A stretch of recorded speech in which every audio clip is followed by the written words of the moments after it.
So our World Series is set finally. We had two amazing series, two Game 7s in the ALCS and the NLCS.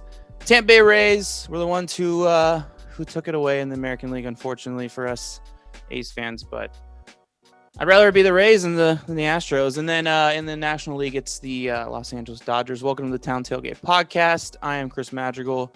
Julio is with me as well, of course. What it do? We said we were going to go bi-weekly, but baseball has this curious way of pulling us back in.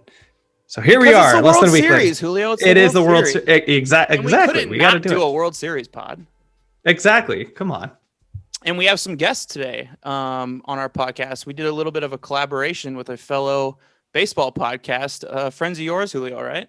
Yeah, that's right. So first and foremost, I got to introduce my boy, Richmond Schlatter. I've known him for years. We met doing the Disney College program.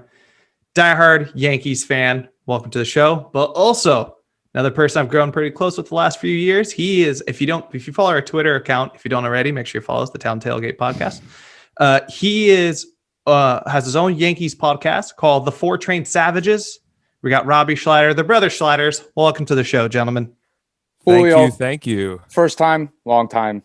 So you First time, long time. You know, very excited to be on. Just as depressed as we are because you guys lost in the American League Division Series in a heartbreaking loss as well. Yeah, so, man. But we were both bitter about the Astros, so we're both happy on that. Yes, we are. I mean, it's funny because Robbie and I argued about it for so long yesterday because after seeing the Yankees blow it in 2004 to Boston and just seeing Houston take over in this series, everything just pointed to Houston, and we're all like, son of a gun, man. Like, we got to see these guys in the World Series. The Rays are technically a rivalry too. So who would you rather be in the World Series? Like, if you gun to your head, you had to choose. Would you rather it be the Rays or rather it be the Astros? 100%. Okay. Tampa. 100%. I mean, it's starting to become a rivalry after this year, though, because after that final game at Yankee Stadium when Chapman ran that fastball, I forgot who it was. He hit the home run off him in Game 5. Do you remember who it was, Robbie? Oh, Brasto?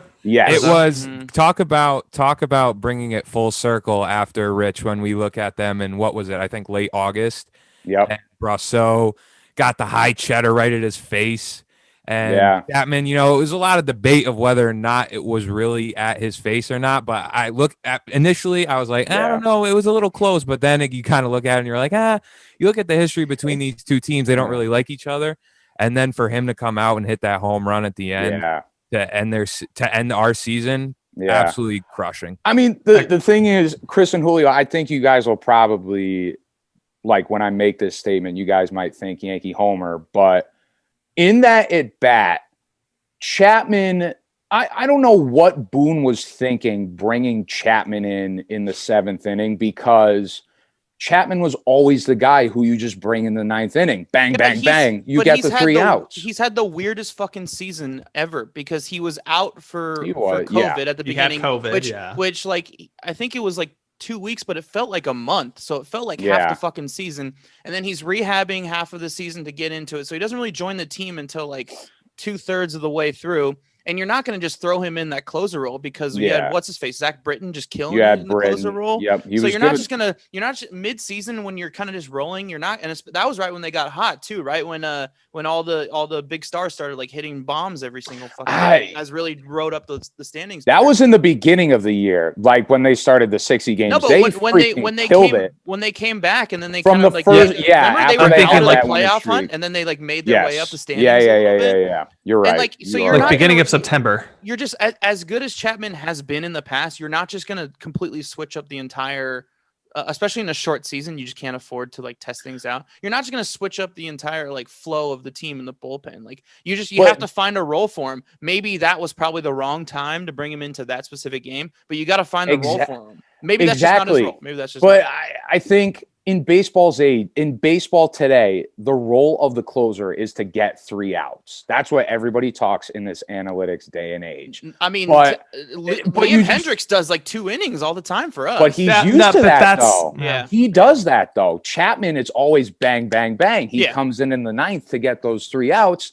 And then all of a sudden, you ask him to do it like he's done it all the time. I think he's pitched more than 2 innings once. And that was when he was with the Cubs. And you want to know what happened in that one time he did it with the Cubs? He blew the lead in the Game 7 of the World Series. Yeah. It was a questionable call. But going back to that at bat, I think Chapman, he didn't get the call on a couple of them. Like Robbie, that sinker that was low and in, that looked like a strike, that caught the end of the plate. And Bill can't sleep about it. Yeah, I mean, the guy it was a great at bat. He just kept fouling everything off. But Chapman was executing his pitches. And Chapman's like, well, I got to throw one for a freaking strike. And it just at some point, it was right down the middle. Yeah, I mean, kind of to tack on with that, like when they put him in the 7th, I was thinking, okay, like the situation kind of calls. It's a game. It's an elimination game. We need this. You want to have your best guy out there. But then I mean, like I like to go in on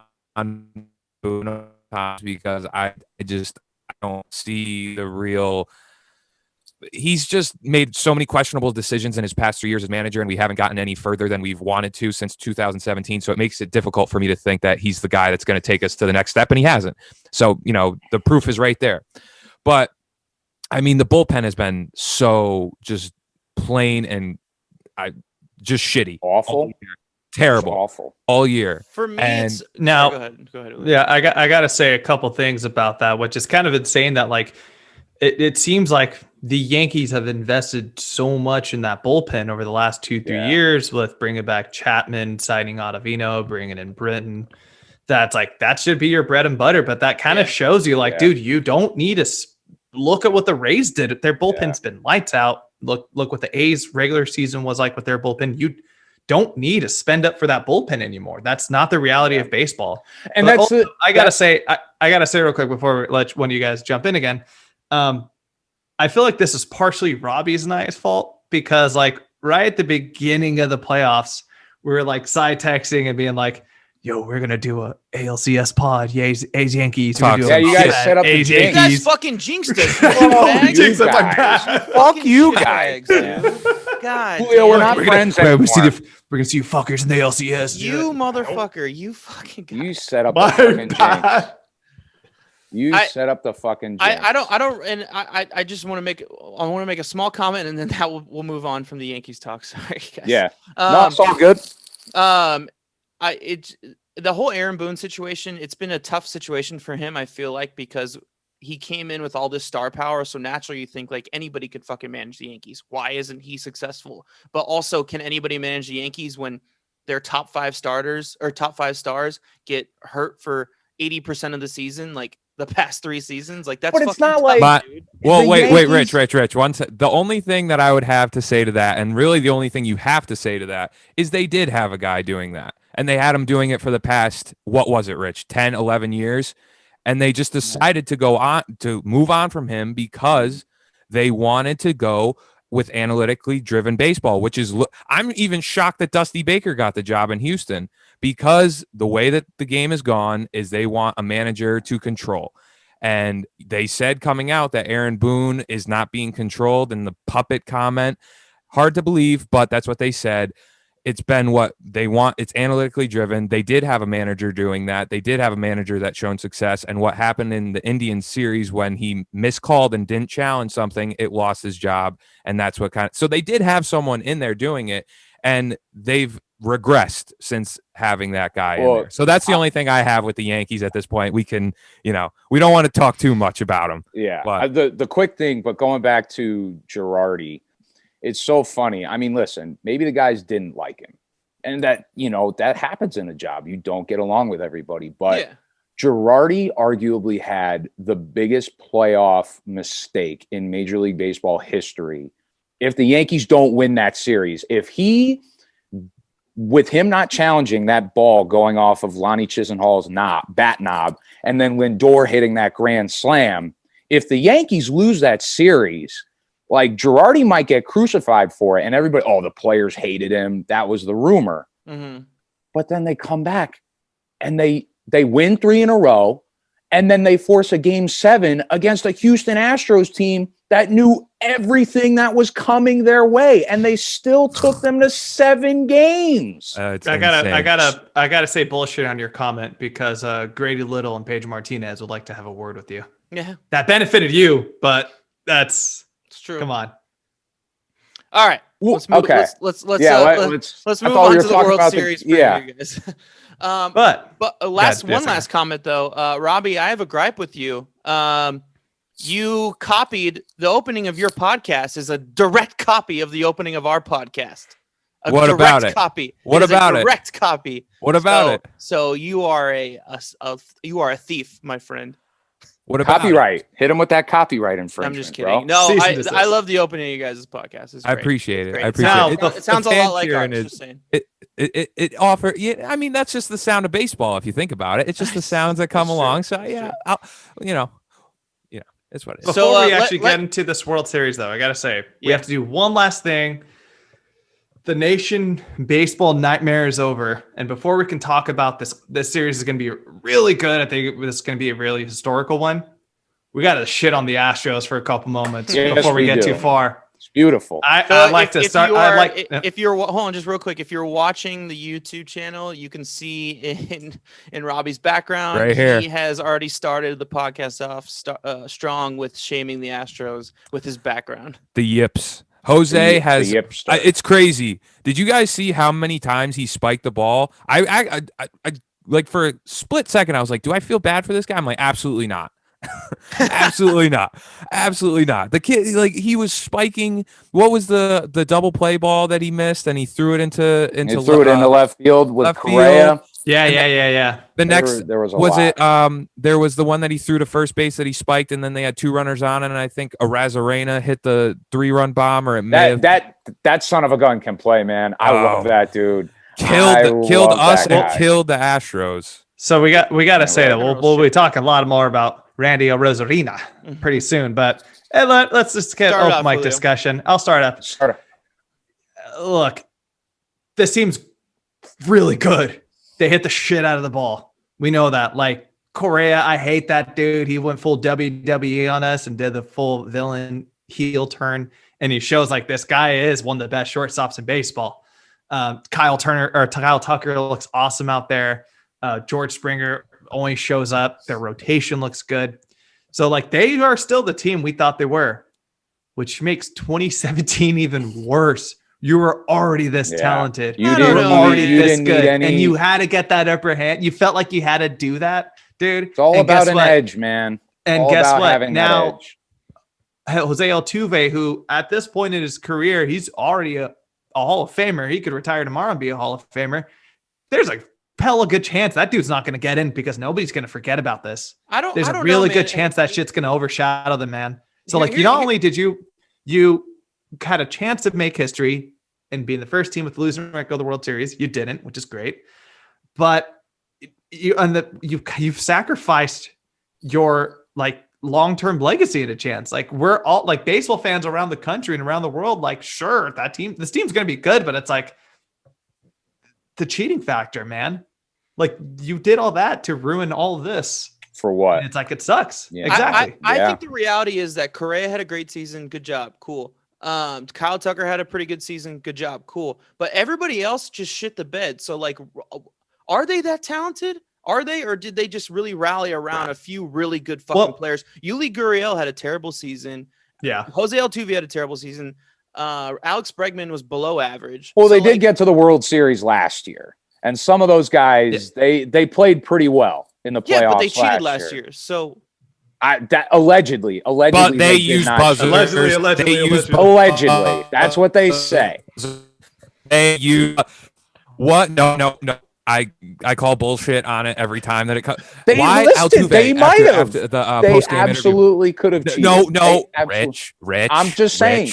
I'm going off. I am being. What does Carabas say on Barstool? I am a non-biased reporter or something like that. Dude, non-biased. There is why else would he have? That they had buzzards, but I wouldn't be surprised if they did cheat. I wouldn't be surprised. After the game, and he hit that piss missile off Chapman. Aroldis Chapman. oh, I don't want them to take off my shirt because I my know, wife will be too upset. Bull crap. You have a buzzer. As soon as that story came out, like, dude, do we really suspect like the next years that they wouldn't try and pull some crap like that?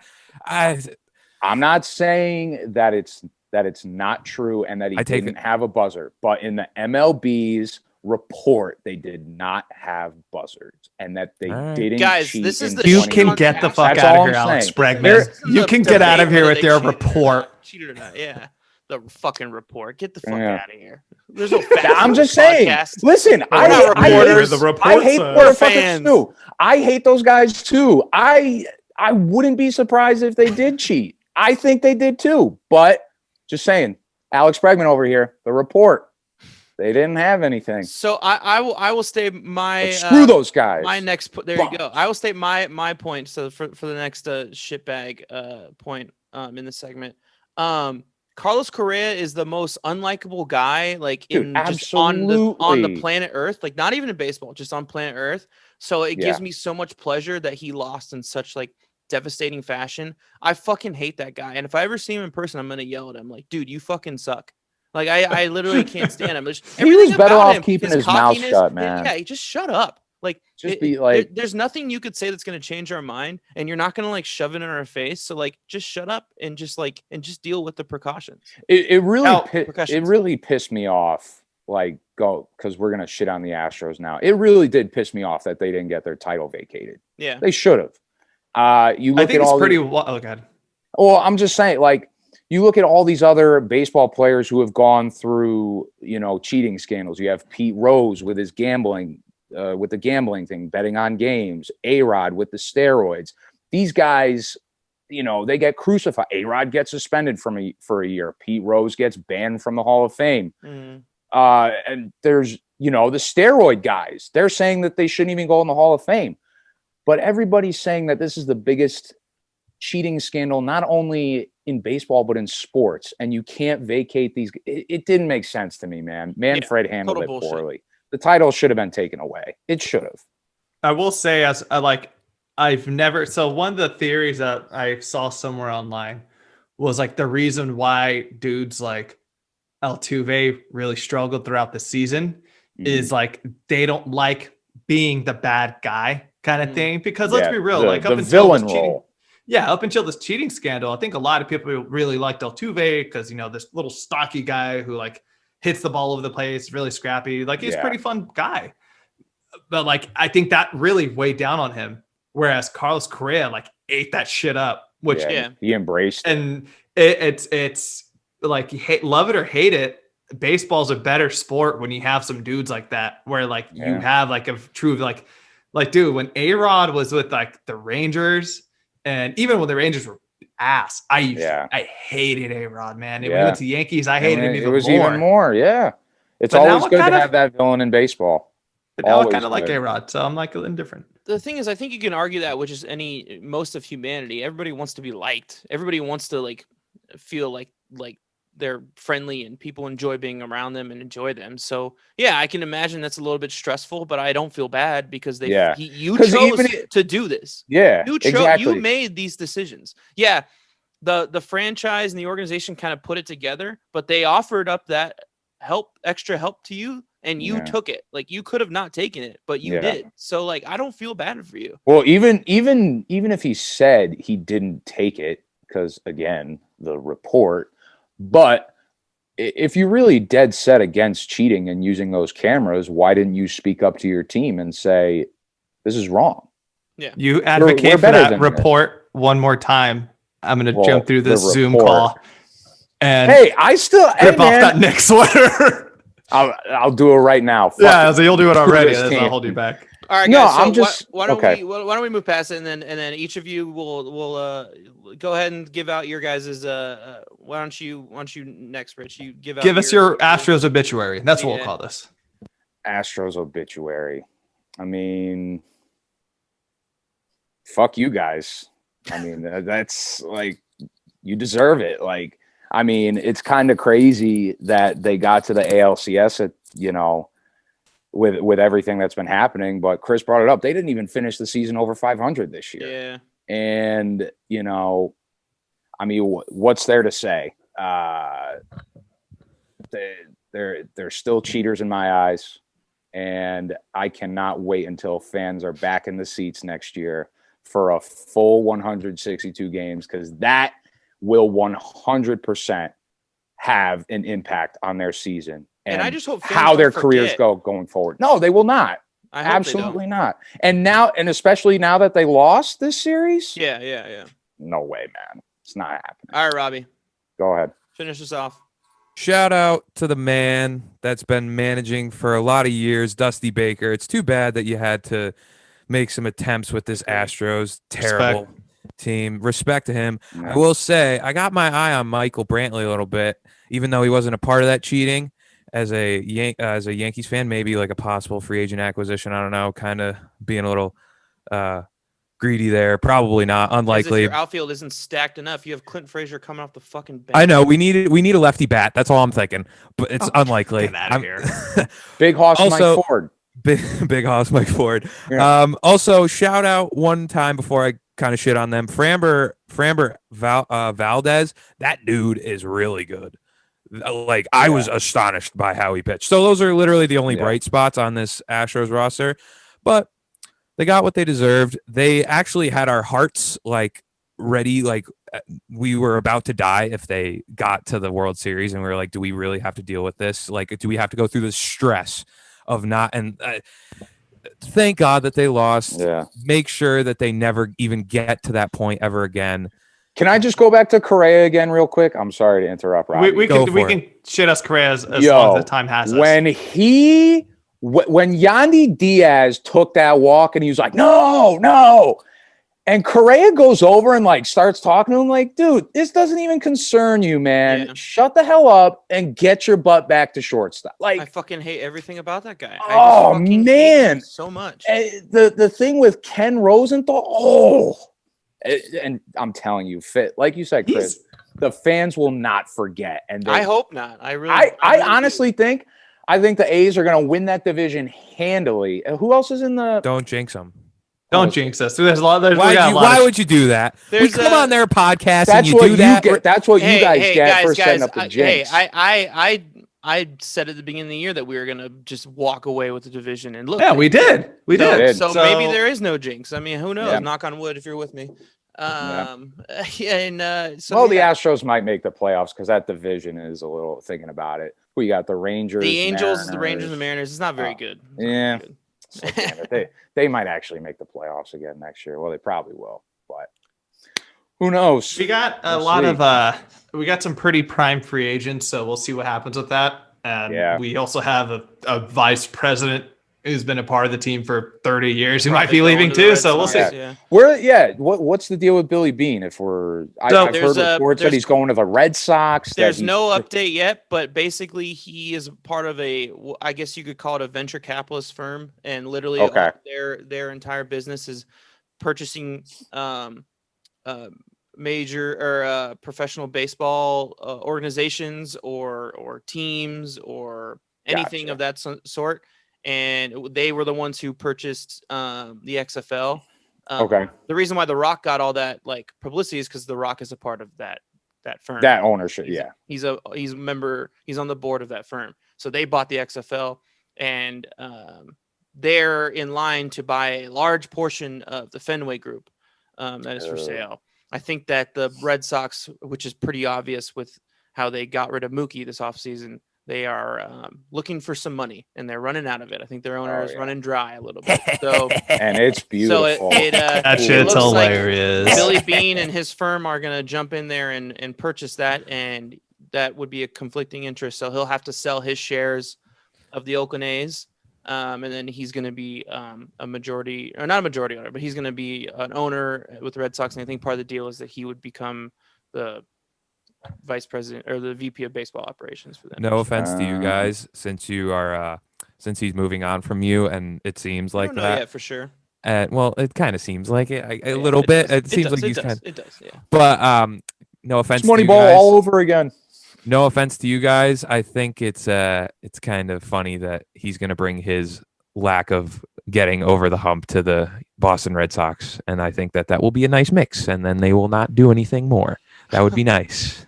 So look, we're either it's gonna, if he ends up leaving, we don't want to dive too much to it because we got a World Series to talk about. But if he leaves, we're either gonna be able to maintain the ship because the guys who we've had kind of successing him with Dave Forrest are going to be able to do their job and do that. They'll just be promoted, and then he'll promote his assistant GM to GM.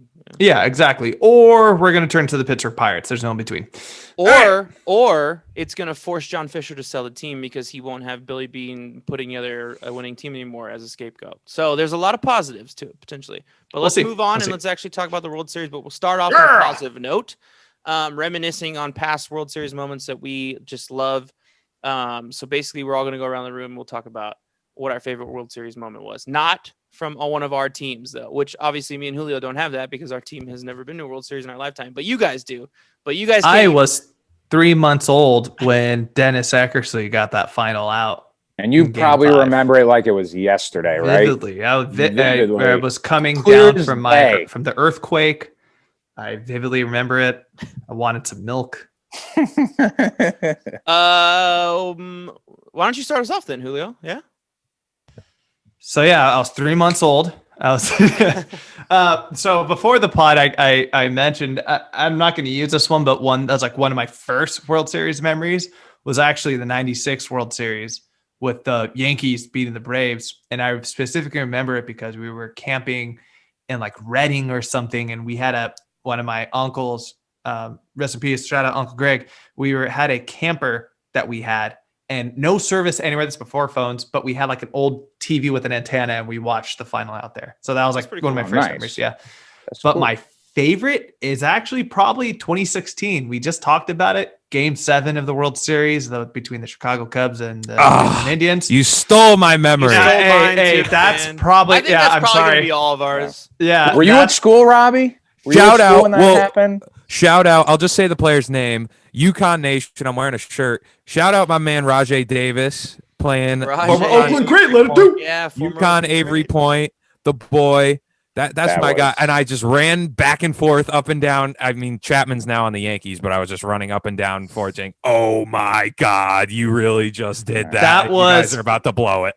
Yo, that was probably the greatest baseball game I think I've ever seen, man. That was a good There's one. so much high drama, so much hand drama, and then the fucking rain delay happens. Oh my God. Stop the game. And just like the drama that like, just everything about that with just completely just adding to the drama of it.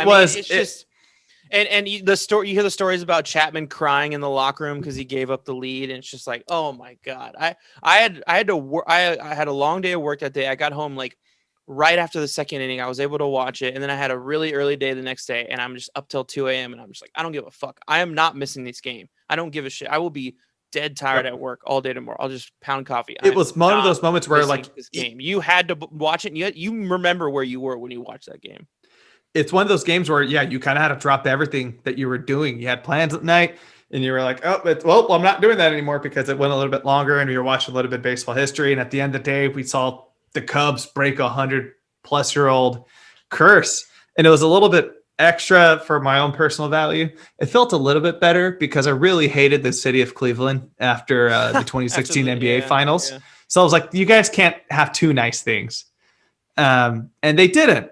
And it in retrospective, it's so and in retrospective, it's pretty awesome looking at both of those lineups where a handful of both of those teams are going to have dudes in the hall, and kind of seeing them where at the end of the day, a lot of them are pretty much kids at that point. I don't know so much about the Cubs anymore, man. I mean, a lot of their Rizzo will get in. Really I think Rizzo's going to get in. Javi's still a kid. Rizzo, maybe Javi.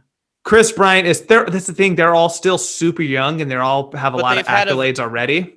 Where they're like, if they can just maintain, they haven't had a good season since then. That's 4 years they haven't had. Rizzo's had pretty great years, and so does Javi. David Ross was a bad decision. Yeah, I would say Javi Baez is different. David Ross. That team's going to be broken up. Obvious there, but and the greatest thing about that was it started off what was like 3 years of just great World Series series. Like obviously the Dodgers Red Sox one was a little bit of a blowout. That one sucked. But it had one of the most fun games to watch. That like was it 16 inning game with Eovaldi and stuff like Eovaldi Yeah, game or whatever. Yeah, it's been amazing. Game 3 or game 4, yeah. Yeah, They never pitched for us like that. Yeah, facts. Dude. But yeah, the next year the Dodgers and Astros. Remember when after Game 6, McCullers, who's supposed to be pitching the next day, comes out and he's warming up on the field like during the postgame show, and A-Rod and Big Papi are just like, what the fuck is going on? I've never seen this. Like, there was just so many iconic moments from those like few World Series. All right, so if us three had the same, Richie, what was yours?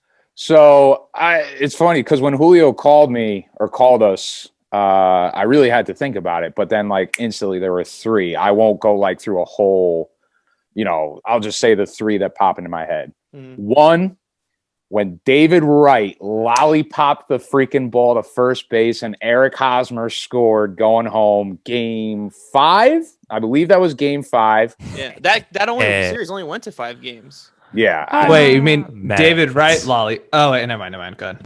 Yeah. So, yeah. I mean, I think it was 2014. 2015. Yeah. Or 15. Where Wright arguably made the biggest mistake, or he made the biggest mistake of the series. And I mean, I feel for the guy because he had such bad back injuries, but like, you gotta fire that freaking ball to first base, kind man. of the end and of his career Hosmer, too. That one moment, like he was just. And it honestly summed up his career right there. Like, guy was always hobbled, always hurt. Yeah. And I mean, what big moment did he ever really have with the Mets? He caught a ball with one hand, barehanded. Caught a ball with one handed and got a walk-off home run against Mariano Rivera in the regular season. I will never understand Yankees fans' hatred for the Mets. Yeah, I don't they're the annoying to this day, so one-sided. Annoying. Yeah, but it's like it's not one-sided. It could be we don't live in there. I think it's like we don't live there, so we don't really get it. We don't have to interact with it. But it's very much like we don't have any quarrels with you. You're just a pest. It's not the team. It's the hype that surrounds the team. It's like the freaking Knicks. There's so much hype that surrounds the team, and all I hear from Mets fans, it's the manager, it's the coaching staff. Your team is not good. Steve Cohen in there. It's Clippers, Lakers. Exactly. See, it all comes down to with that one. It all comes down to ownership. Like, ownership has done a job of managing a team. They've had so much talent come through there, and they can never get it right. They somehow, some way, every 10 or 20 years, make it to a World Series appearance, but then they get fucking shithoused in the World Series. Yeah, I mean, it's just like Mets fans get mad at me when I say this. Like, the only reason why they got to that World Series was because God came down and like touched Daniel Murphy and said, "You're gonna hit like a son of a bitch in these playoffs," and he did. And Yoenis Cespedes. Yoenis Cespedes was the one who just was hitting bombs at the right time. He had in the playoffs, more so at the end. Yes, he was in the playoffs. He was, but Murphy just took. But Chris, what happened when Murphy stopped hitting?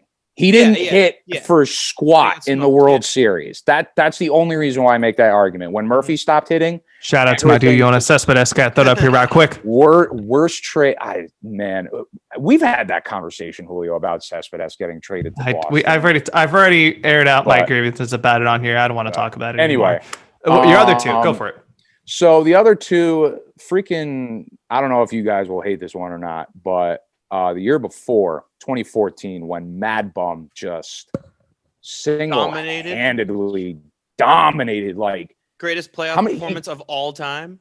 Yeah, dude, he was just that good. What was it? It was Game 1, Game 5, and then Game 7 in relief. Where Game 6 in relief, 7. And he pitched. I think he pitched like 5 innings, and he hit like 3 home runs or something like that in that series. Yeah, it was absurd. I mean, I honestly.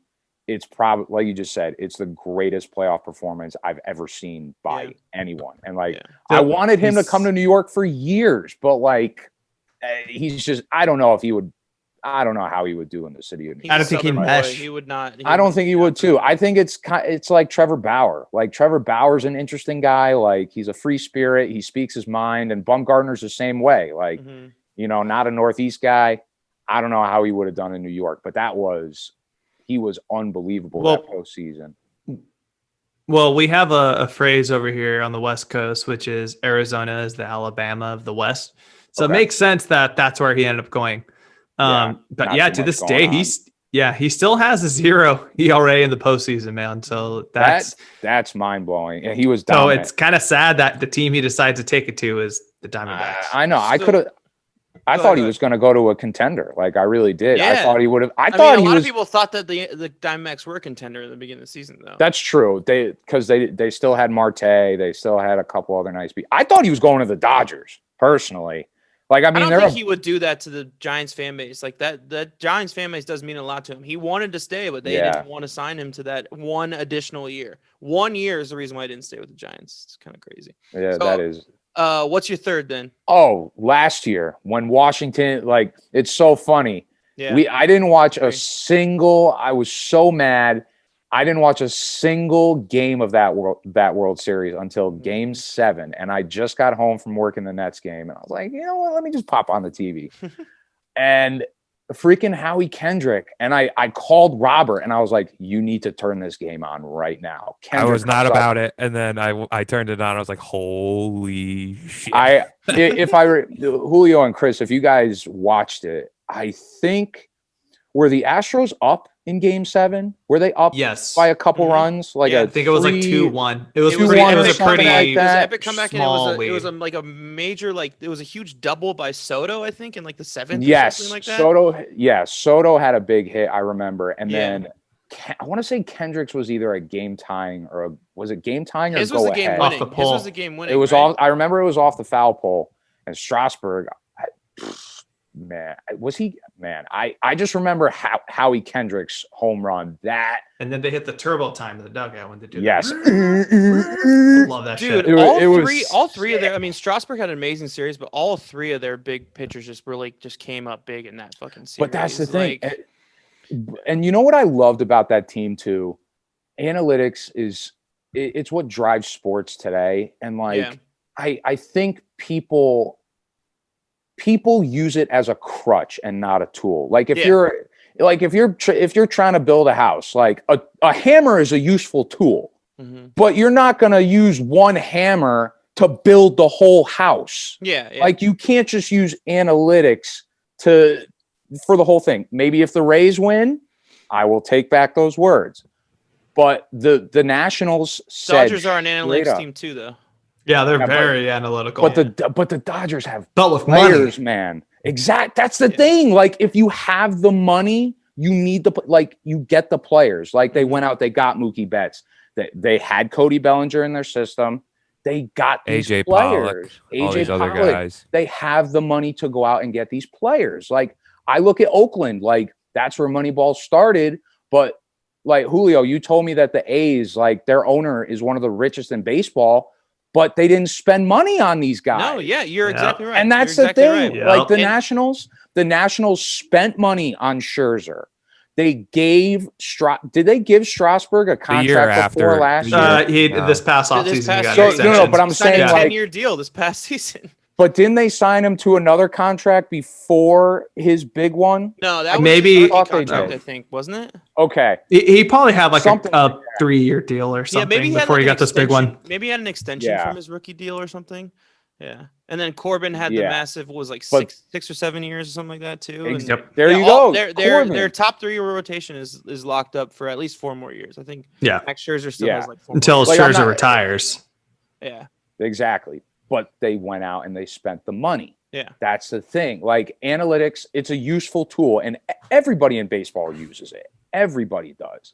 But for people who I can't get on board with the fact that analytics alone can solely win you. Yeah, I agree. Rich, we've been living with this for the last 3 decades now. And you're preaching to the choir over here, man. That's all I'm saying, I agree man. that the Dodgers are like a great mix of that, and that's actually a great segue into our first question for the World Series. Oh, wait, hold on. We gotta hear your World Series, and then Robbie's. I just said it. He said the Cup. I agreed it was 2006. Oh, okay, no debate. But I will bring up one more. Give a special shout out. One more fun little moment, which was the you guys are gonna hate this, but I don't give a shit. It's my podcast, our podcast, me and Julio's. Thank you. Well, selfish.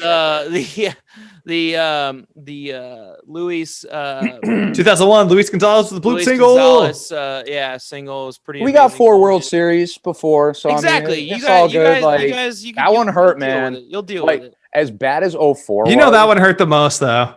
Oh yeah, that's what I was about to say. Like 04 was awful, but 2001, man, like with everything that happened with 9/11 and like them writing out that dynasty, it felt right for them to win that year. And then one of 2 times that I cried for when the Yankees lost, and that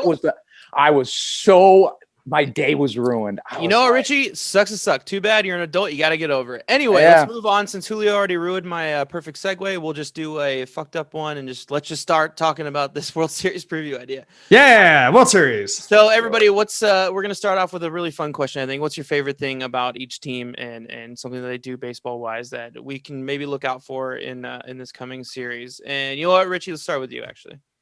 Well, I think the thing that I look at with the Rays is we were just talking about analytics, and it's funny because you look at the Dodgers, they have such star power with Betts, Bellinger, Kershaw, Young, Bueller. Like he's not as big, but you guys know what I mean.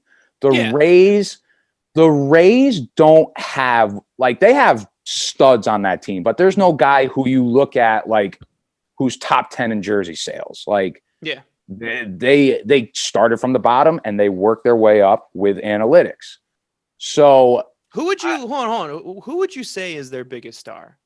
Oh, I can't. Julio, what's his name? And he's not even on the mic right now. Robbie, who is it? I would say it's either Glasnow or it's Blake Snell. I think it's one of their pitchers. Maybe Brandon Lau. I mean, for the big 104. For a split second, I would maybe say like Kevin Kiermaier when he was making those catches was like the guy that was like putting himself in that, but by no stretch now would I say that. But I would have to go Blake Snell. Glasnow is now like the fact that I would say they split it. I would say they both are like their poster boys. True. G-Man Choi too. Don't sleep on G-Man. Yeah. He's the boy. We love me some G-Man. Anyway, sorry, keep going, Rich. No, but it's all good. I think the Rays, the funny thing about the Rays is like they have no weakness. They literally their lineup is not as good as the Dodgers, but I think their bullpen is light years better, and I think their starting rotation is better than the Dodgers right now. But I'm looking to see my biggest matchup that I'm looking for is will this high-powered Dodgers offense be able to get to these starting pitchers and relief pit? Will they be able to get to the starters early and get to the bullpen? Because we all know how they do that. What's it called again? The opener. Yeah. Let's see if the Dodgers can hit these starters out of the game, get the bullpen going a little bit earlier than they'd like to. The Dodgers have been experimenting with the opener too. They did it today. And it worked. Oh yeah, that's right. They got real well. Freaking, I felt bad for that kid, but I think that's probably that's the biggest thing I'm looking out for.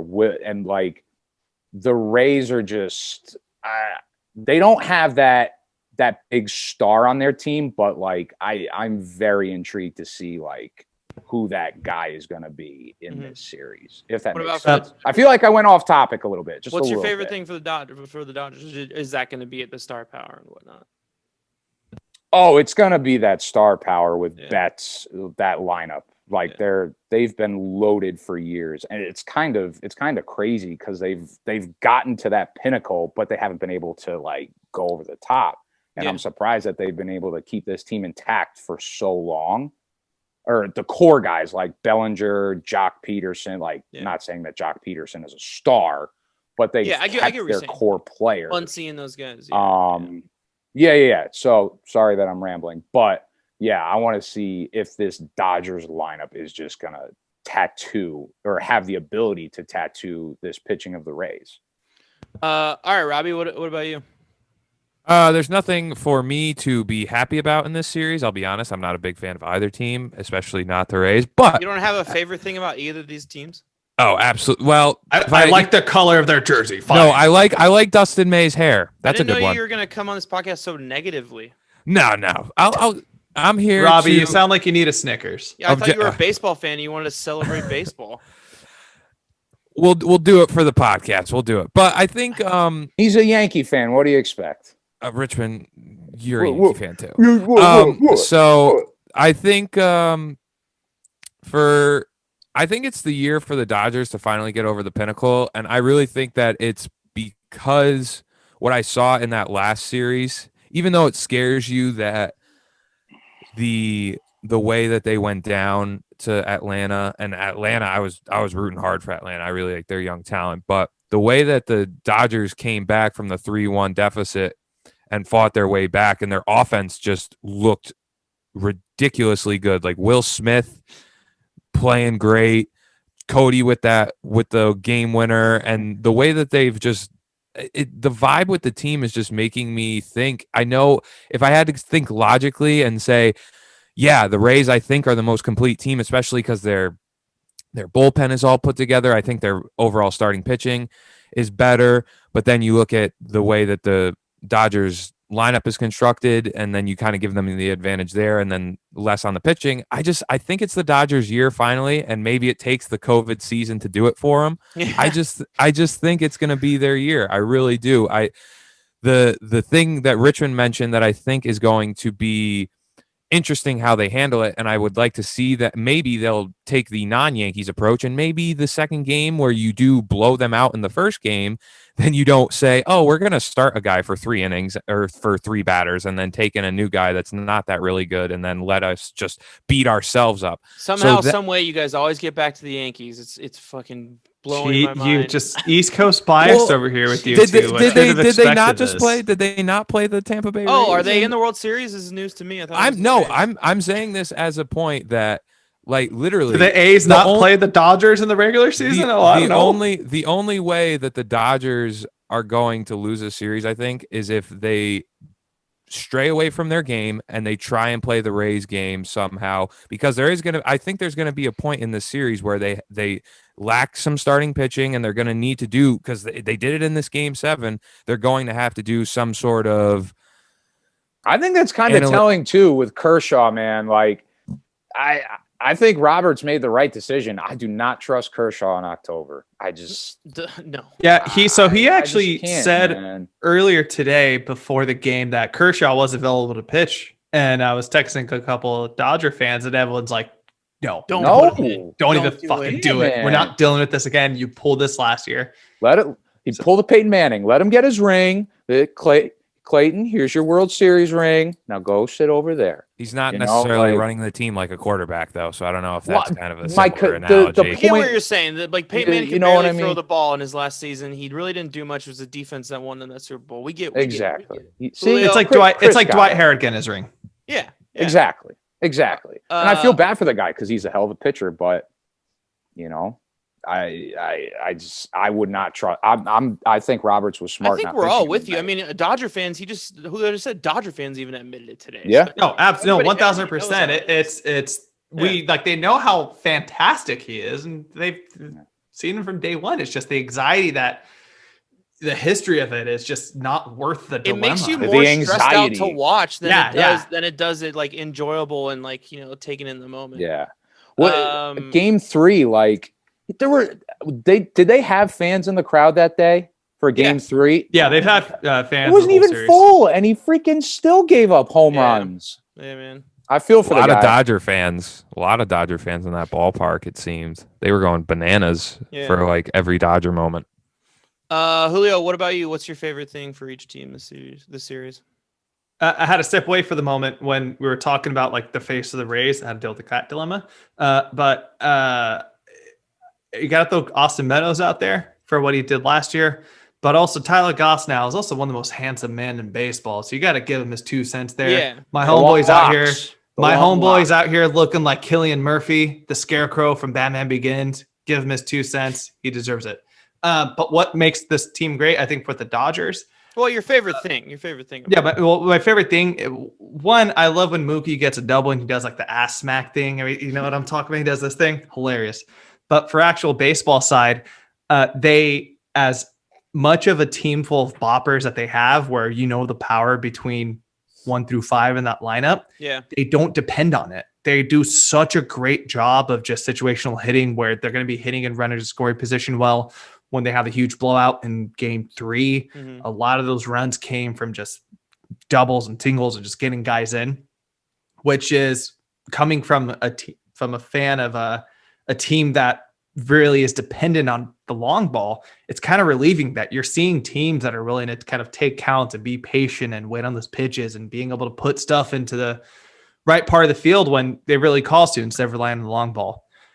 When it comes to the Rays, though, I think one thing I noticed big from this series is their defense is insane. They have an elite defense. I don't have metrics to back it up, but it seemed like almost majority of the time when they were hitting, the Astros were hitting the shit out of the ball, and coming from watching a whole series of them with the ALDS against the A's, we know how hard these guys hit the ball and how great they are at placing it. But Kevin Cash and the team did such a fantastic job. Also, former Yankee great Kevin Cash did such a great job of just working in those shifts out there with the infield. And right, there was at one point, I can't remember what the actual shift was, but they had like nobody in the infield against, I think, Bregman. I think in game 7 at one point where everybody was just playing really shallow infield the or 4-man outfield. Yes. So it's as much everybody hates the shift one way or another when it doesn't work for them or when it does work for them, kind of thing.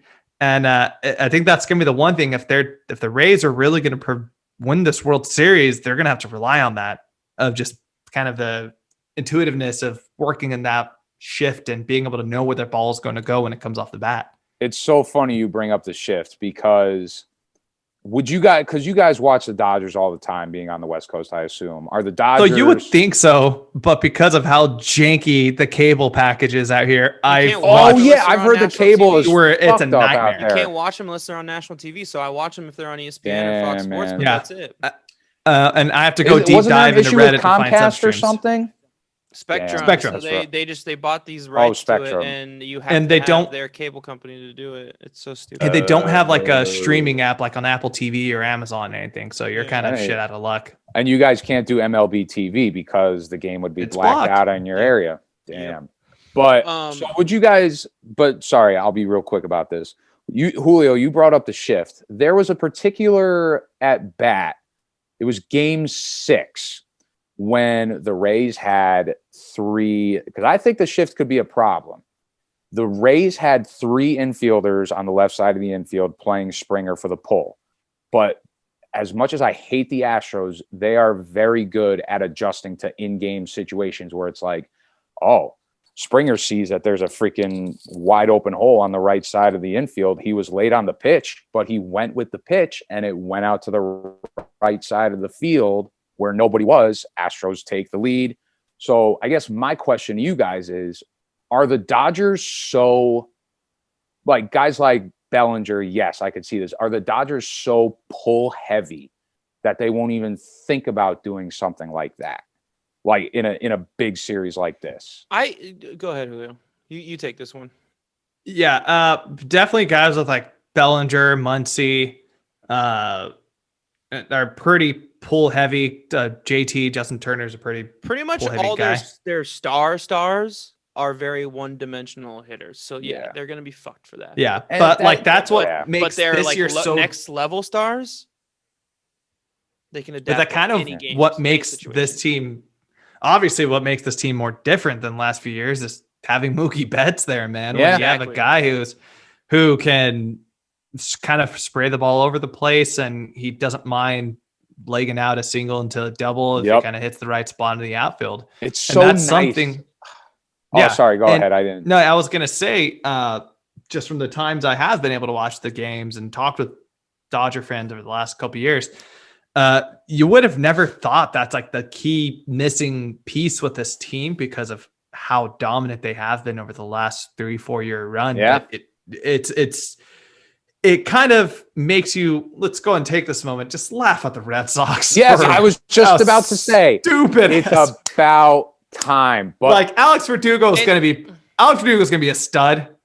Yep. God He's damn. not going to be Mookie Betts. Mookie Betts is probably No. already in the Hall Who of- did they Hall even of get in Fame. that trade besides Alex Verdugo? Verdugo. Oh, and some dude Jeter or like Jeter. I don't Jeter even. Downs. Yes, something like that. I don't even know. And the who it Dodgers was. got freaking Mookie Betts and David Price. It was just, it's ridiculous. That's But, the thing, that's too. They're probably yeah. we didn't even get to see different prices pitch this year. And So we know so how okay, great. Can I just touch on your Yeah. question real quick? So Yeah, go for it. again, like there's like main stars, the ones that get all like the flash or on ESPN who like sports talk radio talk about, which is like obviously not this year because Mookie Betts is probably their best player. But before that, you know, Cody Bellinger, Jock Peterson, and like Max Muncy. Those guys are very one-dimensional hitters. They do exactly what they do. They hit the long ball and they pull it, really heavy pull, and which is why you always see a shift with those guys, and which is why you always see sometimes like Muncy more than other guys, but you always see those guys get taken out in like the 6th or 7th inning so they can be a little bit more versatile in games when they're like down by a run or games that they're like tied up, so they can get a bat that's in there that can do a little more. But they're like just next level stars, like they're Corey Seagers, they're Justin Turners, and I mean that's probably it. And Will Smith's, like those guys. Chris Taylor, those guys can adapt to any situation. They are the most versatile hitters probably in all of baseball, which is why they're so successful, because they're better than a lot of teams' best players. Like, you know, you look at like the Arizona, like they would be stars in Arizona. But they're not quite like that level. And then they just didn't have that like just fucking superstar that was also versatile. And then they got Mookie Betts, just like to what Julio just said, and he can do it all, and he can adapt in those big games. He can get those big hits and also make these big plays in the outfield. So it's just like it's totally pushed him over the top. It kind of shows you tonight, dude. Who hit the game tying home run? Kike Hernandez. My hope is future Oakland A. Who was the MVP of the series? Corey Seager, because he could adapt to all the guy they almost traded multiple times. That guy, I think if it was 162 games, I don't know how well he would have played, but I got it. Corey's awesome, man. Corey's I could not disagree more. He's so good. Yeah, man. He's an awesome. It's just he's had the bad luck, but Robbie, sounds like West Coast bias. What do you think? Yeah, it sounds like West Coast bias. Get that shit out of here. Sounds like West Coast bias over here. Every time you guys have said a remark, it's just like the Yankees. Like we haven't done that about the A's. No, I'm just kidding. He throws the ball like Marcus. Yeah. The funny thing is, go ahead, Robbie. Go ahead. Like you made the point of the like all these kind of pieces that you can kind of switch in and out or not switch in and out, but like not the Cody Bellinger or the Muncy, but they get big at bats when they need to, because they can adapt to any hitting situation. Those guys like Chris Taylor and everyone. The thing that is on the Rays side,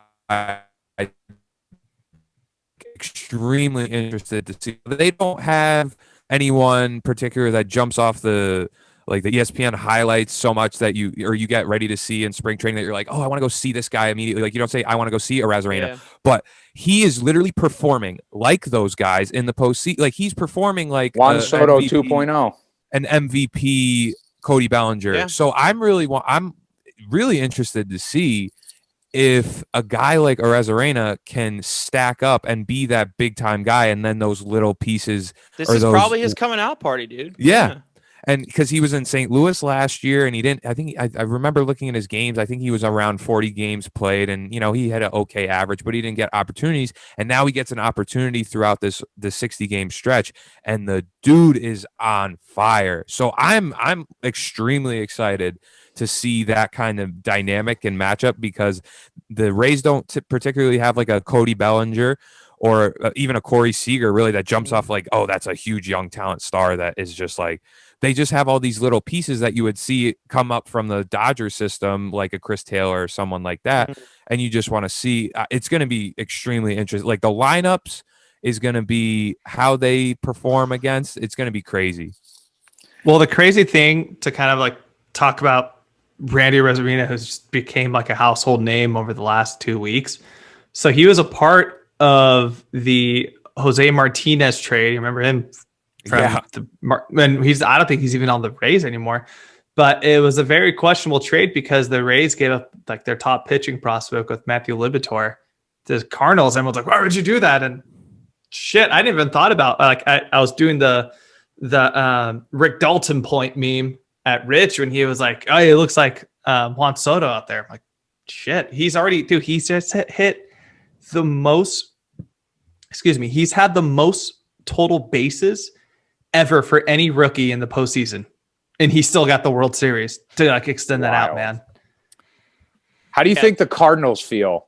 Like, it's funny you bring up the Cardinals. They gave up him, Luke Voit, and Rich, don't bring up a Yankee. They'll get no. us. I'm not saying I didn't bring. You got one Lakey game. You know what? There's a third guy. Mute Tony Reale mute button. No, I'm just saying the Cardinals have given up so many top players because they had Goldschmidt at first, and then I don't even know if their outfield's loaded, but they've just given up so many top players. And they had a Marcel Ozuna too. Ozuna, that's the other one. They let him walk. Yeah, they let him walk. Harrison Bader's supposed to be pretty legit, but like that, nothing happened with the Cardinals this season. Yeah. Sucks to be a Cardinal, I guess. I don't know. Right? No, they've had their World Series. Bellinger's got a pretty swing, man. I'm watching replays of this bomb. Yo. Dude, that's one of my favorite swings. Was the most New York sounding statement I've ever heard in my life. You see those fucking bombs? Yo. See, can I just go back to that? When I was at Disney with Julio, like Julio always told me, he was like, everybody could tell you're from the East Coast because everybody thought I was from New York. And they're like, well, why don't you just say you're from New York? And I'm just like, because I'm not. I'm from Connecticut. Like, and it's so fun. Okay, all right, tri-state. It's all this. I'm sorry, man. It's all the same. I know, shit, dude. You guys all have the same accent. We're just all those. We're just loud East Coasters. No, we're just the fuckboys that come through on the Metro North train up to Yankee Stadium and like to act that like is true. That we like to act like we're the New Yorkers, but really we're just Connecticut kids just making ruckus in the bleachers. Oh yeah. What part of Brooklyn you from? Hartford. Chris, we haven't got a chance to touch to you yet. What makes these teams special to you? What do you like about them? The Rays, everything. I like everything about the Rays. Everything they do, they just play baseball like the original correct way, and it's and like obviously with analytics involved as well. But they just fucking do everything. Their starting pitching's great. They play great defense. They play small ball when they need to. They move runners up when they need to. It's not just like fucking striking out or just fucking hanging and banging and just swinging it out of the park. You know what I mean? Like, it's just like it feels like every team has switched to that format in the past 3 years. And the Rays have stayed true to kind of like analytics and, scoring when we need to. And it's fucking worked. Fucking worked. That's the thing the Rays do so well. They buy into the system, and not every team in baseball wants to do that, but the Rays have somehow found that niche. They're like, every single guy on that roster is like, nope, this is our identity. This is who we are. And because of that. And their pen is good, but it's not like stacked, and they didn't invest a ton of money into it. It's like, no, it gets the job done. Those guys can throw, man. They can, but I'm saying like, so it's not like they didn't have, who was it who won the World Series with the bullpen? It was Kansas City. And people were just like, that offseason, people were just like panicking to try and find their three bullpen core guys, and the Rays were just like, no, we got guys, we're good, we'll bring them up in the system and they'll get the job done. They've developed. For the Dodgers, I just it's not really baseball. It's more just watching them. I just like how much fun that they have playing the game. And they show it on the field. They're not cocky like the Padres or the Astros. They're not the Astros are kind of cocky, but asshole cocky, where the Padres are cocky, young kids who look like they're just having fun and to say it in your face, do it, throw it in your face. The Dodgers just look like they just enjoy hanging out with each other and playing baseball. They're like a beer league softball team out there. They're just shooting the shit and having a blast, Do you think they're pressing though? Don't you think they're pressing? They kind of think, okay, this is our next, we got back to the World Series. It's in the back of their mind that they're saying, we don't win this. Dave Roberts could have some issue. I'm not a Dodgers fan, but if it's up to me and I get to the World Series 3 years, that's the reason that they got rid of Donnie Baseball. Yeah. He was there in NLCS and kept getting there, and they had to get rid of him. And it's are we going to be it's a shortened season and it's the COVID season, but it's another time. If they don't win this year, there's going to be some serious questions asked about this core, other than maybe Bellinger and Betts and everyone. It still felt really loose in the clubhouse, and they still felt like it seemed like they were having a good time. They're getting up, they're excited when something good happens, and they're cheering each other on. I don't know. That's the way that I've seen it. I haven't really seen them super like fucking stressed out, but I mean, I don't know. Maybe I missed a few like innings or something like that. Well, it doesn't. They came back. They came back 3-1, so it doesn't seem. They seem pretty put together. But I would say that the Rays are a different animal in terms of the way they play. I think that they were able to get to the Braves a little more with their pen and everything. So they're not necessarily the same animal. But yeah, so to kind of like harp on that a little bit. What kind of makes the Dodgers not just terrifying right now, but for a while, is like the elder statesman guys. If you look at the rosters, are going to be like Kershaw, who's 32, 33. Yeah. Justin Turner, who I think is like 33, 34 35 there. Dude. No, he's 35. He's 35. Yeah. Dude, but they're core guys who have already been to the World Series and have already had these accolades with Cody and Corey and Mookie. He won one. Kershaw's only 32. Mookie's already won. Oh my God. Yeah. Dude, they're all still in their 20s. That's what makes this shitty. And guess what? They still have dudes who we haven't seen hit their stride yet with like Will Smith. You already mentioned him earlier. Will Smith, Gavin Lux. Gavin Lux was supposed to be a breakout this year. It didn't happen yet, but that's what makes them scary to me. It was like we don't know if this is their peak yet because of how young a lot of this team still is. I feel like go for it, man. I think we should move on to to something else to kind of just talk about a different part of the game. But you can go ahead. Finish. No, I think my biggest concern with the Dodgers is who you got closing. I mean, I don't think Jansen closed tonight, but he did close yesterday, and I know that he's had heart problems. And like Julio, Jansen's one of those guys who's been in the World Series, who's pitched in big games, and he has that experience. But this year. And Chris, you said the Rays are a perfect team. It looks like they have no weaknesses. And I think that Rays lineup, when they see Jansen come in, they're going to be licking their lips and they're going to be like, let's freaking go. And they're like, is Jansen going to be able to, is his cutter going to cut? Is he going to be able to put velocity on that fastball? And if he can't, are you going to bring in Joe Kelly? Who are you going to have? Blake Trinan? Well, I think that's going to be the Achilles heel for the Dodgers. I think that's one of the best things about the Dodgers. I think the thing that they do best is they have great middle relief that get them through the 6, 7, 8 inning. It's the 9th inning that it typically they have an issue with. So it's about getting enough of a lead where you don't have to be so stressed out and worried when you do get to Jansen, because you can rely on the guys who's going to come in. Maybe it's the 5th inning, but 5, 6, 7, 8, and they're just going to get their job done. And they kind of proved it today that it worked. Yeah. 7, 8, 9 was a shutout. Jansen did have a game where didn't he give up 3 runs in the bottom of the 9th? Yeah, he has the occasional he fucks up. But every closer does. Yeah. Every closer certainly does. If there is one weakness that I have to pick for either team, it's the Dodgers bullpen that I don't want to say scares me, but it's definitely something that I would think about. But, the championship pedigree or getting to the World Series, Jansen's been in those big games. So we'll see. But that's the biggest concern I have for both. I think this is a fantastic transition to our next topic, Chris. Yeah. Which is 100%. Yeah, I'm glad we got the ball rolling for us, Richmond. You're 3 hours ahead of us, but you're 3 miles ahead. I'm good, man. Which is what needs to improve for both these teams to become a successful team. I'll go ahead and start off the top here, since I think it's our last time. For the Dodgers, you kind of touched on it a little bit, but I think as a bigger picture, Dave Roberts needs to learn to not put so much faith into his guys that have been questionable in the past. So what I'm trying to say with that is what I mentioned earlier with Clayton Kershaw, he's ready to go, but we've known for this whole postseason, we know this for his whole career outside of, I think, 2017 or 18, we had a pretty decent postseason. It's you can't rely on him into the postseason. It's just, it's a factor now. But he's got to pitch. No, exactly. That's the thing.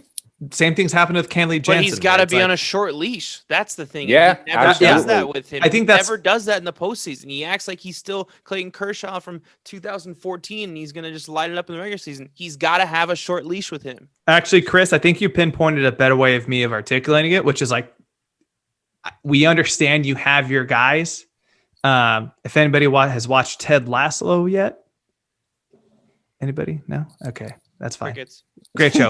Apple TV Plus. Fantastic show. Chris, highly recommend. But you have to learn that, like, these are your guys. These are people who've gotten you here consistently over all these years, but you have to be okay with them not playing and putting them in these pivotal roles. So something like Clayton Kershaw, where he was excellent this season, way better than anybody ever anticipated, and he hasn't performed in the postseason right now. Somebody like Kenley Jansen, who came back from having COVID. We've noticed previous health scares with his heart issues, and he's had a pretty solid bounce back year as well, but he's still showing those postseason jitters. Dave Roberts needs to be okay with, if you see any sign of fatigue with either one of those, get somebody warming up instantly.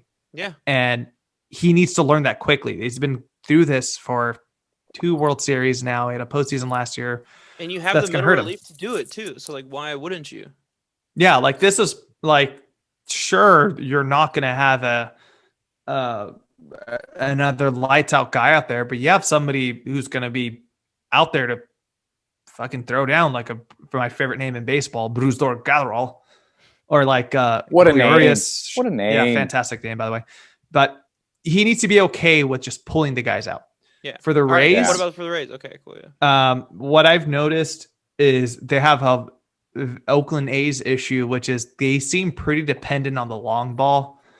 Throughout the last couple games of that Astros series, it seems like all their runs are getting generated off of home runs and just playing the lights out defense to kind of Because lock they them had down. to kind of play, they had to kind of trade long ball for long ball because they were, Yeah. that's all the fucking Astros were doing, and they gave up a lot of long balls in that series.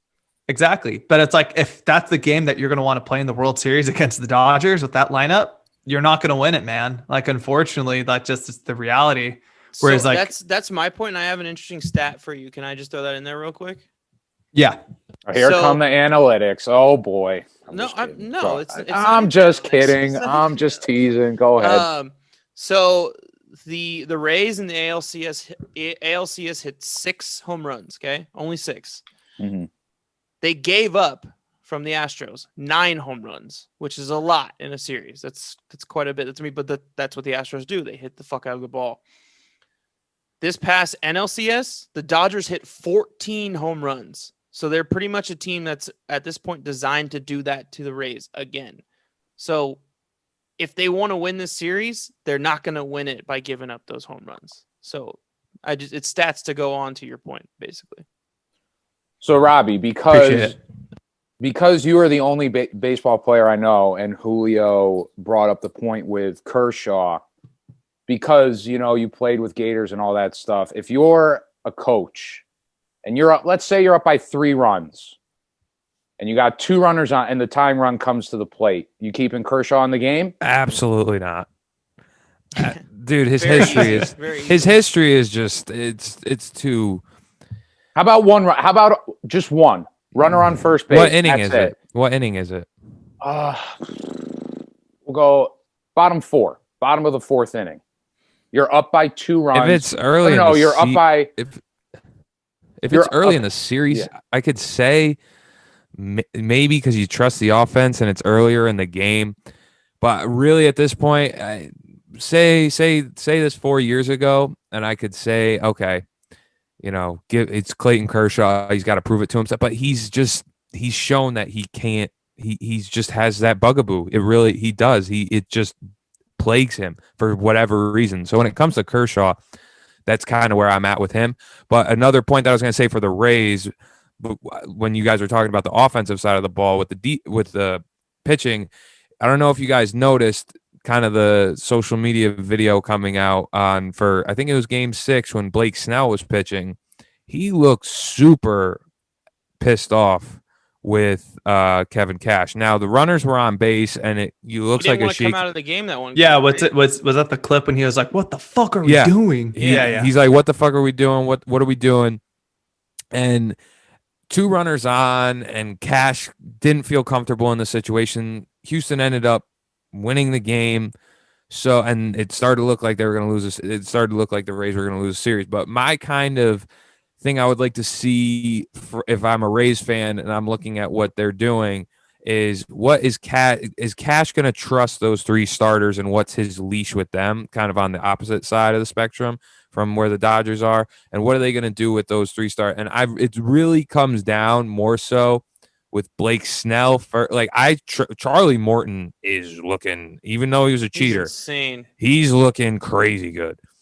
Glasnow is cheat. He benefited from the cheat. Yeah, That's true. That's true. But with Glasnow, he's been pitching like a stud.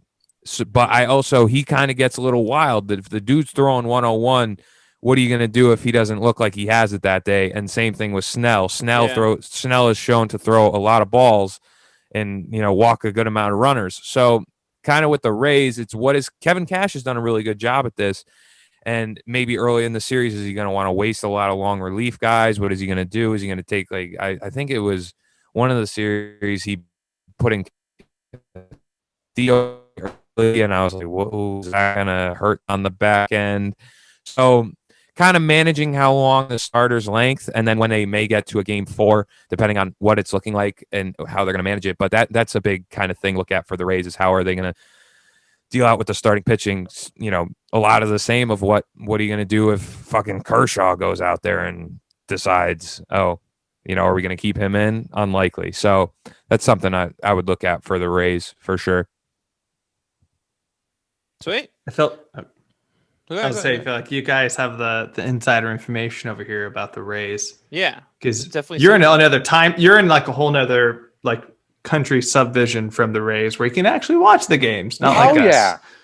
They play the Yankees. Like, what is it? How many division games do you have? They're freaking a bunch. Man. A bunch of times, bro. Yeah, there we go. Like Chris said, man, they're perfect. They dominate everybody, and they're scary. It's funny you brought up that point, Robbie, about their pitching with kind of like their starters after their top 3. Because one of my notes also was with the Dodgers. Like, they got to figure out their 3 and 4 starter. Like, they really do. Like, I mean, I guess you could argue their number 2 starter too, because Kershaw is not reliable. But you got Buehler at the top. He's going to be fantastic. Dustin May has been just all over the board entire postseason. Like, he has these fucking lights out innings, and then he just gets blown up the next one. Yeah. Urias looks fucking good though. So I mean, shout out to all the Julios in the world. Shout out to the Julios. Julio down by the schoolyard. So there's definitely something reliable with him, but like, are you going to use him as a reliever? Or are you going to use him as a starter? Like, it's weird. Like Dave Roberts is all over the place with these roles. Like, and are you going to utilize the opener again too? Like, I don't know. I feel like, personally, I'm more of an old school type of guy. Like, you have to have 4 starters going into a playoff series, and those are the guys that you ride with. But and especially now, because they're not playing 7 games in a row, they're going to have the normal breaks in between. It's 1, 2. No, I think they still are playing 7 games. No, they're not. They announced it today. They're having 1, 2 a day off, 3, 4 a day off, 1, 2 a day off, 3, 4 and 5 a day off, and then 6 and 7. Oh, they caved because they were supposed to play all the way through. Weren't they? I mean, that's what they announced today on Fox. So. Oh, okay. So, not doubting your resources, because like that was a big thing at like when we were getting set up for the playoffs, because they were teams, I guess, were upset because it was wild card day off, then straight into it. That's what they were talking about, and like the players and the teams weren't happy about that. But that's good for the players that they'll get that one day off in between. Real 3. Real quick, I don't think we actually talked about it yet, but the actual like game schedule, game 1 and 2 will be on Tuesday and Wednesday, so the 20th and the 21st. Thursday is the day off. Game 3 will be on the 23rd. Game 4 on the 24th. Game 5 the 25th. So Friday through Sunday. Baseball. Oh, that's gonna be awesome. Finally, weekend baseball again. Yeah, dude. Thank God, man. Monday off day, and then game 6, if possible, will be on the 27th. Chris, we're gonna have a hard time watching either the World Series or the Bachelorette. We'll see. And then Wednesday, the 28th, I think the World Series would be over by then. I'll watch it on Hulu the next day. Like, That's right. Hulu has live sports too. But Game 7, if it happens, will be on the 20th. Cool. All right. Shit. Rich, did you say what your things are? Your things that they need to avoid or need to improve on? Well, I just think the Dodgers. I just think just try to avoid the bullpen as much as possible. I guess. I mean, Yeah. Oh, that's right. Just I feel like that's their biggest weakness. I mean, and avoid having Kershaw pitch in high pressure situations because we all know how that usually ends. So yeah, and for the Rays, I mean, I'm trying to think because in games 4, 5, and 6 against the Astros, it really looked like they were starting to press, and they were not swinging at good pitches. Like I think their batting average in those 3 games was like 0.94. Yeah. So just if you're the Rays, just don't press in the box. Stick to what you've always done. Like I guess that'd be the biggest thing for the Rays, I think. Yeah. So yeah. All right. So why don't we finish it off with some predictions? Yeah. Julio, do you want to start? Yeah. First and foremost, so here's how we're gonna do it real quick. We're gonna do our series winner overall, our MVP, and then if you have an insane take for the series, like prediction or take, like same prediction. It doesn't have to be the World Series winner, just something that's kind of nutty. I've been thinking about this all day because I knew the Dodgers were going to win. Chris kind of hit it on the head where it's just like the Rays are kind of like the master of none, but like they're not bad at anything. Like they're on point with everything. But 2020 is such a crazy year where I think this is the time where the Dodgers finally push through. I think the long arms of the pen when you got guys, if you really going to play that game, if you have like an Urias or a Goslin or Dustin May, who are going to be out there as your potential number 4 starters on your like a bullpen day, you kind of have to give them the advantage. So I think this is going to be pretty tight though. I'm going to go the Dodgers in 7. And my World Series MVP is going to be Mookie Betts. He's been making a ton of huge plays throughout the series. His bat wasn't all the way there, but I think this is when his bat comes alive during this World Series run. And my insane prediction, I think this is going to be a super tight series. Like nothing's going to get blown out of proportion. No team will score more than 5 runs in any game. I think it's just going to be super tight baseball. Interesting. When the bombs do get given up, I think it's going to be like solo home runs. And I wouldn't be shocked if we start seeing like multiple either home run or or extra base hits like robbed in the outfield because of how tight this will be. Final prediction though, yeah, Dodgers in 7. All right, Rich, Robbie. Oh, sorry, he's next on my Yeah, I'll say Rich is next in mine clockwise. I'll take it. Okay. I'm gonna go with the Dodgers in 6. That's what I'm gonna stay. And my MVP for this series will be the Fresh Prince, born in Louisville, Kentucky, Will Smith. Dude is looking very good. I gotta say, I like him a lot, dude. He's hitting the ball well. So I think this is, like I was saying before, I think that this is the year that the Dodgers finally get over the hump. I think it's a make or break time. I think on paper, I think the Rays are better, and I think that they're capable of winning. But I just think that, like Chris, I think you were saying earlier with the vibe with the Dodgers and kind of how they're liking each other. I don't know if they're pressing. I don't know if they're what's going on, but I just feel like this is their year to do it. And this is just a perfect opportunity to get the monkey off their back and finally win. So that's why I'm going to roll with them. And they showed it in this past series against Atlanta that they're on this mission and they're ready to go. And Mookie Betts is along for the ride now, and he's looking really good. But I'm going to go with Will Smith as my MVP. And then I was talking about this with Rich for like a bold prediction. I noticed there were fans in the stands. I wouldn't be surprised if there was maybe like a possible I'm just a bold prediction, maybe a COVID kind of situation possibly happening.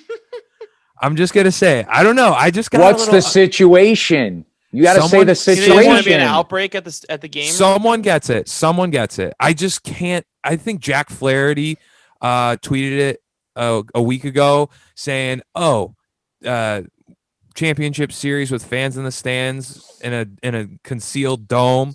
That's a great idea." It just has me thinking. It's a bold prediction, so I could be completely wrong, and I'm okay with it. But I'm just saying, it's a bold prediction. I was just looking at. Who knows? Low key, I was thinking about that earlier too. I'm like, oh, what if the World Series just get canceled mid World Series? I'm just saying, what if the equipment manager maybe touches the wrong railing going down and, hands Mookie his glove or something? And, that's just kind of what I'm thinking. But I'm going to roll with the Dodgers in 6, though. I think that this is finally their year to do it. I'll pass it on to Rich now. So go. Well, thank you, Roberto. So who's older? Oh, me. Oh, we should have went with you first. Then it's okay. It's okay. I mean, unlike Robbie, I really like this Dodgers team. I think that they are a hell of a team. Their offense has some serious firepower. The pitching is good. It's solid. Their bullpen is solid. I like the Rays, man. I just think, the Dodgers are rolling, but so are the Rays. And I just, again, I don't see any weaknesses with this team. I think it's going to be that it could be. I can't say his name. Julio, how do you say it again? I can't say it. Randy Rosarina. I think he's going to hit a home run. He's going to hit a home run in game 1 to propel them to have crazy momentum throughout the series. And he is the guy that they feed off of, I feel like. And I feel like he's going to have a big moment, but that's not my bold prediction. MVP, I'm going to say Tyler Glass. Hold on, Rays in how many games? Sorry. 7. I'm going to say Rays in 7. Ooh, okay. And I'm going to say Tyler Glass now will be the MVP. I think he showed some balls in that freaking Yankee series. Like I was working the game and he didn't find out he was starting game 5 until Cash said in the press. And they look at Glass now and they go, "Oh, so what do you think about starting game 5?" And he's like, "Wait, I'm starting game 5?" I remember hearing that storyline. Yeah, that was crazy. Yeah, and he was all amped up. He was ready to go, but he rose to the occasion in game 5 against Garrett Cole.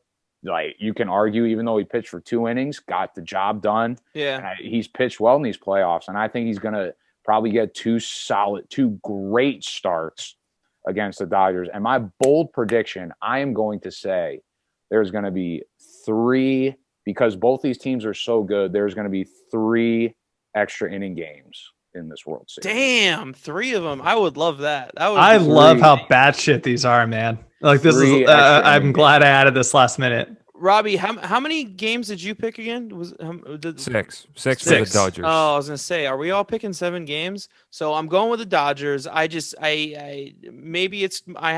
like my number 2 team in baseball. It's like a tie between them and Giants fans. I'm sure both those fan bases aren't happy to hear that, but get over it. Fuck them. Yeah, because I've lived in LA and I just grown like closeness to them.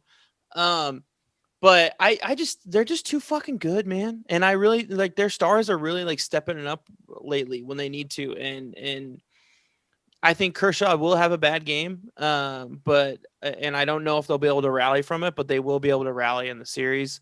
I think, yeah, my MVP pick and my bold prediction they tie together. Hold on real quick. Dodgers in how many games? I said 7 games. Sorry. Okay. Sorry. Oh, yeah. Jeez, Julio. Come on, man. My bad, man. Take it away. Take it. Hey, Sorry. Dodgers in 7. This is going to be a great series. I just don't think that the Rays have the firepower enough to keep up with it. At the end of the day, this is modern day baseball. And what do you do in modern day baseball? You hit the long ball and you score as many runs as you can. The small ball thing, maybe we're all going to be fucking wrong, and maybe Rich is going to look like a fucking genius because we went it's with possible. We went. That's your bold prediction, and he went with the the smart pick, and we went with the nice looking toy. That we went with the Ferrari, and he went with the Prius. He went practical. So my bold prediction MVP, they tie together. My bold prediction is that Corey Seager wins MVP, and he hits 5 more home runs in this World Series. Damn. And he continues his insane just hot streak and wins the MVP and does that. I love it. Yeah. Not bad. Get it going, boys. Get it going. All right, fellas. Any last remarks on the World Series or the season as a whole? Just don't let Tampa Bay win, please. Now that the Astros are out, it's like time for them to not do. I hope the Dodgers win. I think it would be a nice, it'd be a nice story. Like they find third time's a charm. I think that's what it is. Or how many years have they been in the World Series? Yeah, it's the third in the last 4, but it's also kind of like that. Just it kind of goes done. It goes back to my original thing, where it's like you can't have too many nice things, and like the Lakers won the finals, but I swear to God, this happened It happened a week ago, and it felt like it never happened. That's right. So this is also the battle for Titletown. So this will decide which town will be Titletown. So that's interesting as well. The Lightning won the Stanley Cup. The Lakers won the finals. Yeah. But yeah, dude, I swear to God, I don't know if you guys are aware of this. I felt like it never happened. Like I haven't seen much going on at the Lakers. Me either. I haven't really seen like many of my like LA friends like celebrating that night either. I only saw 2. There's just so much going on with baseball playoffs, and NFL's in full swing, and then on the elections happening, like it seemed like they kind of got lost in it, and it was just another LeBron accomplishment, and most of the country doesn't give a fuck about it because LeBron. Funny. So Julio, any last things for you? Yeah, actually, I just want to give a quick shout out again for Train Savages. Got my dude Robbie finally on here. Robbie, I want to actually pass off to you. You got anything to plug? Anything you want to talk about? Anything? Yeah, I mean, if you guys want to listen to 2 Yankee fans absolutely rant, I mean, and just support, you guys don't have to necessarily agree with us. We're an entertaining listen, I believe. So if you want to go head over Apple Podcasts and Spotify, give it a listen. And we're going to continue to grow. At some point, I'd like to get you guys back on our podcast, and maybe sometime in the off season, or if that means when we match up hopefully next season, whenever we start playing, match up in Oakland sometime and do a little post Oakland series or pre Oakland series when you guys play us. That'd be some. And if you want a good easy way to find them on Twitter and find their podcast, we follow each other. So if you follow us on Twitter, just to go to our followers and you'll find it. 4 Train Savage podcast. Yeah. Or we'll do a podcast when you take one of our players, because I'm just so used to that and I fucking hate it. Yeah, when you take Marcus Semien, we'll just do a podcast. That's true. We do need a shortstop. I will jump off this building if Marcus goes to the Yankees. Don't put that in my brain, man. Nah, man. They got too much invested in Glaber. That ain't happening for Glaber Day weekend. No, it's not. I know.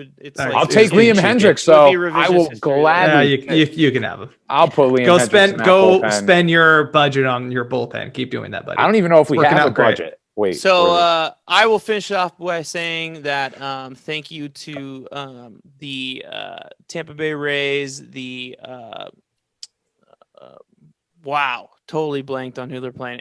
Not the Houston Astros. Dodgers, still kind the of team that's around the corner from us. No, stop. Anyway, the Houston Astros kind of, but not really because I hate them. The Atlanta Braves and the LA Dodgers, because watching your and the Oakland Raiders, watching your extremely entertaining games the past week and a half, Las Vegas Raiders, the last week and a half has helped me get over the absolutely devastating loss of the American League Divisional Series, and especially to the Las Vegas Raiders. I rolled my eyes when I said that. If you see it on YouTube. For beating the Kansas City Chiefs, for really helping me get over it, because you did that 2 days afterward. What a win. Heartbroken. Fantastic. And I feel a lot better. New York sports, step up your game. Yeah. Step up your game, New York sports. All right, so that's going to do it for the Town Tailgate Podcast World Series preview. Thanks again for coming on, guys. And yeah, so last but not least, Julio. Let's go Oakland, baseball? I guess. Let's go baseball. Let's go fun times. Let's go. Let's celebrate good times. Come on. Peace. See ya. Adios. Peace.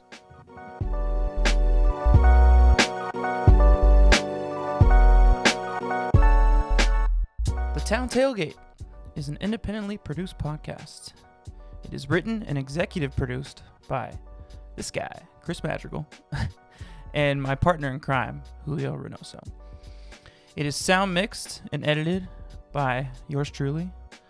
Social media management and marketing is run by, once again, my partner, Julio Reynoso. And a special thanks and shout out to my brother, Larry Madrigal, for composing and producing our theme song, as well as graphic designing our album cover and artwork. Thank you so much for listening, everybody. Please tune in next week. Please subscribe. And last but not least, as we always say, let's go Oakland.